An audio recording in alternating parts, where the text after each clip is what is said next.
Hey everyone, today we're going to take a look at the sociological concept that's been dubbed McDonaldization.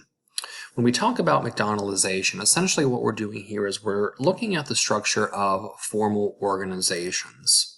And I know this is something that you began to take a look at last week in the course, so today we hope to begin elaboration on it a bit, and hopefully by the end of the week you have a pretty good handle on formal organizations and in particular what we mean by this concept of McDonaldization. So the essential questions for the lesson will include the following. First of all, we need to know what McDonaldization is, and as we're going to see, there's a number of components, so we want to be able to identify those components and ultimately give some examples of those. And then perhaps more importantly here, the second essential question, which is how is McDonaldization related to Max Weber's notion of rationalization? So, to get us started here, let me introduce the gentleman here that is responsible for coining this term McDonaldization. His name is George Ritzer, and he was a University of Maryland professor that in 1993 wrote a book entitled The McDonaldization of Society, where he actually lays out all of the components of McDonaldization. So, we're going to break down the components, and as we do this, you're going to need to consult a few additional materials because I'm going to stop the presentation and have you look at some of these materials. The first is the McDonaldization readings, which you should see attached at the bottom of the page. And the second is going to be the McDonaldization organizer. This is where you're going to record the four components as well as some definitions and some examples. And this organizer itself will be the assessment piece for me to judge whether or not you have successfully worked through these materials for the week. So let's start off by returning to Max Weber, who early on in the course we identified here as one of the contributing founders of the discipline of sociology. In particular, his work was instrumental in forming what we call the interactionist perspective. So in the essential question there, I said we want to be able to relate this concept of McDonaldization to Weber's concept of rationalization. So here is how Weber defined rationalization. He defined it as a process whereby traditional modes of thinking were being replaced by an ends-means analysis concerned with formalized social control. So, if we start to break this down a little bit here, one of the things we may note in the process of things becoming rationalized is that sentimental ties give way to a more rational focus on science, complex technology, and organizational structure. And if we keep breaking this down here, perhaps to the most basic of questions here, we may say, what gets the job done better or more quickly?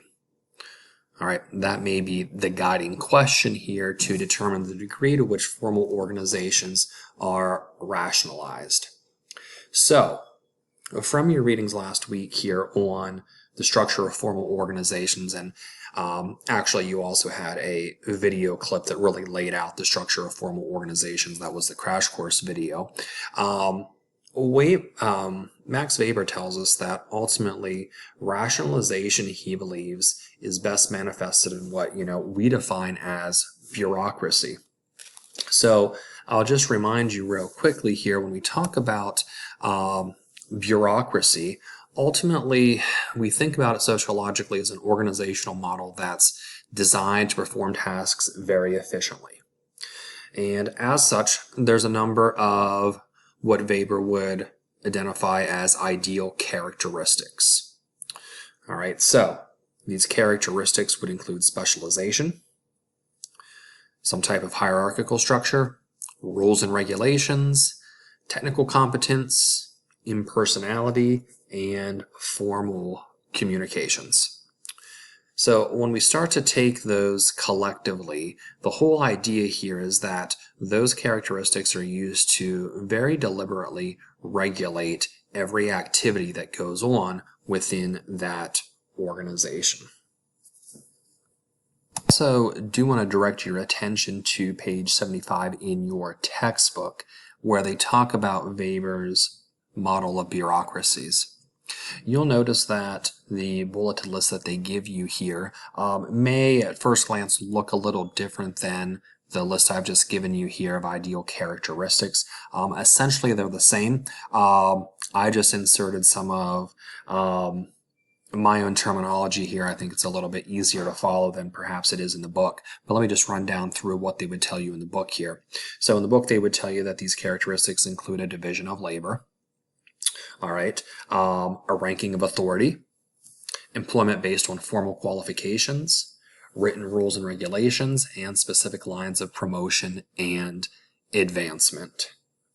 All right, so if you take a moment to read over their descriptions on page 75 in your textbook, which is chapter 3, section 5, I think you'll see that the characteristics I've listed here correspond to what they have in the book. So I just wanted to be clear on that to make sure there were no questions that arose as to why they may look different when you see my slides versus the textbook. Point, you may be asking, well, if we have this very clear and concise description of what a bureaucracy is, and we're essentially saying that McDonaldization is very similar to this, why do we have the two concepts? Well, my first response to that would be George Ritzer, in talking about this idea of McDonaldization, is talking about how these characteristics of what Weber would consider bureaucracy, Ritzer would consider McDonaldization, how they're becoming applied widespread to culture in general. Not just remaining an aspect of culture, but actually coming to define culture, particularly in a more globalized world. So, just to show you the reach and the significance of this concept, just consider the prevalence of McDonald's, not just in the United States or North America, which you can see is completely covered here with the existence of McDonald's, but just look worldwide. You can see that certainly McDonald's is a worldwide phenomenon. And if you want to take a second and look at the statistics on here, you can see just how popular it is. But I think it's suffice to say that it's, extremely popular. So why is that important? Well, obviously there must be something about this formal organization that has a certain allure. And the question is, what is that allure? What's drawing people in masse to frequent this fast food restaurant? But I also want to point out here, even though a lot of our examples are going to focus on the restaurant itself, since we're looking at the term McDonaldization, we want to make sure that we recognize that McDonaldization is not simply a fast food phenomenon. We're looking here at the structure of this organization and how other institutions and elements of society are starting to adopt some of these very same characteristics that we see present in restaurants such as McDonald's. So next visual, once again here, it's kind of showing you the same one. It's a little more dated, but you get the idea. This one I wanted to include because it also involves Starbucks. Obviously it's difficult to walk into almost any business. You walk into the grocery store nowadays and you can find a Starbucks. You walk into a hospital, you'll find a Starbucks.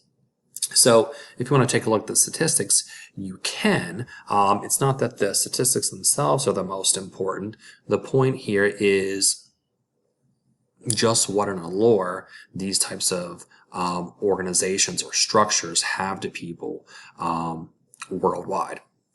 Going back to the term itself, well, if you just look at the comparison here of McDonald's to other fast food restaurants, granted, all of their sales are pretty impressive, but McDonald's, even, compared to the second place competitor, which has been Burger King for quite some time, there is a huge gap in the sales and income that are generated by McDonald's versus Burger King alone. This is the point where you're going to want to turn to the organizer that's attached to the page as well as the reading. All right. So as we work through the next couple of slides, as I said, I'm going to pause here and ask you to read particular sections of the attached article and record some information. All right, I'm going to share some basics with you, but I definitely want to see here that you've read through those articles. So if you take the little visual I've given you here and the phrase, a Big Mac is a Big Mac is a Big Mac is a Big Mac. This is all about the first component, that is predictability. All right, when we walk into a McDonald's, we can pretty much know what we're going to get. All right, we have a conception of it, we can visualize it, we can probably taste it, and we expect it to be identical in all situations. All right, so the first thing I'd say is think about, why that's so important to people.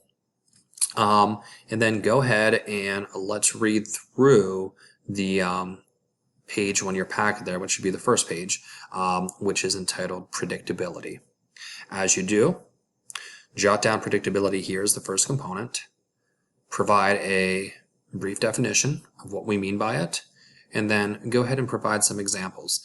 They will provide some examples in the article, which you're certainly welcome to use, but you don't have to stick just with those. You can certainly think of some other experiences you've had that deal with this whole issue of predictability. Feel free to jot those down. So I'm going to go ahead and pause and let you do that, and we'll return here with the second component in just a second. So now that you've looked at the issue of predictability, we're going to move on to the second component here. If you look at some of these visuals, they are intended to get you thinking about it. So we have the self-serve checkout kiosk. We have ATMs. We have the soda fountains where you can certainly help yourself and get your own drinks. If you take a look at, the menu of McDonald's, and yes, this is a menu that is from Asia. It's not from the United States, as you can tell, but there's something that is consistent, and that is the numbering, right? You can order an entire meal simply by number. Now, the visuals I gave you there, these are some classic ones, but, as time goes by, we see a number of additional measures to make things more efficient. Think about McDonald's. Nowadays we see multiple drive-through lanes. We see completely self-serve, ordering kiosks in the restaurants themselves. Most places now you can do call ahead, you can order on your phone from various apps that they try to get you to do, etc., etc. So this is all going to be about efficiency, but as we read about efficiency, I want you to keep in mind that, it may be efficient, but at the same time, in many cases, you're being asked to do a lot of the work.